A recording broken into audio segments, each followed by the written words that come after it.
My name is Michelle Lee Jones, and I went into the military because my dad had been in the military. He was also in the Air Force, just as I was.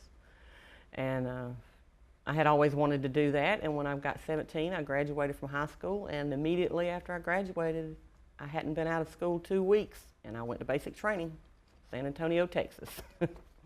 When we were doing our basic training, we had to do the what they call a confidence course at the end. And you trained for, that was also part of wartime training because they had the barbed wire fields, you know, like you would see in the movies, they're crawling through it, you do that. And they are literally shooting real bullets over the top of that barbed wire. And you better stay down. And that's the truth. You're standing up for inspection, like you see it on TV, they're all standing up there, you know, all in their uniforms or shiny little boots. And if you got one thing out of place, you are in trouble. And they expect perfect discipline. And that goes down to the boots you're wearing on your feet. Before I entered the military, I had no idea what the military life was about. You know, I mean, you spend your life growing up and you hear things about being in the military and the war, but you don't know what they do. You don't know what the military does on a day-to-day basis. You know, when you're not at war, you're training to go to war. You also, during that same time, have an everyday job, just like everyone else. There was lots of special training. You know, when you're in the military, even though you're not in wartime, you have to train for wartime as though you are at war.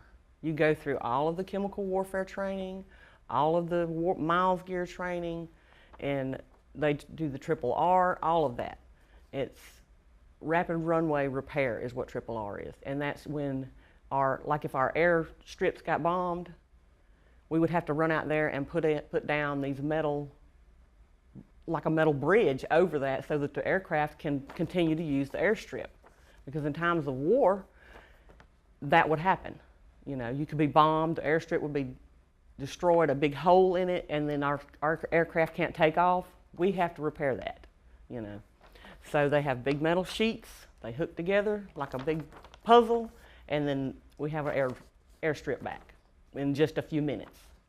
Once they instill that instinct into you and teach you what you have to do, it's just like clockwork. You do it as easy as breathing air.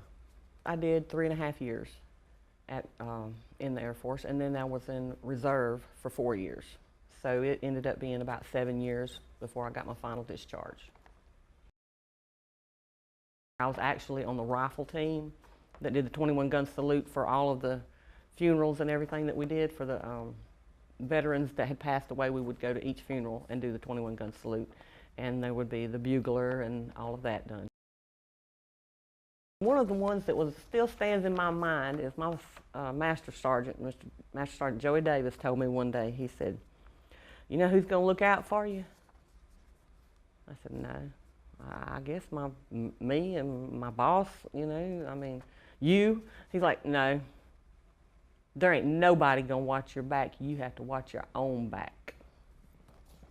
When you're in war, you know, you got your guys that are going to be with you, but when it comes down to it, 9 times out of 10, you got to watch yourself. And if you're not aware of yourself and what you're doing at all times, you're going to get in trouble.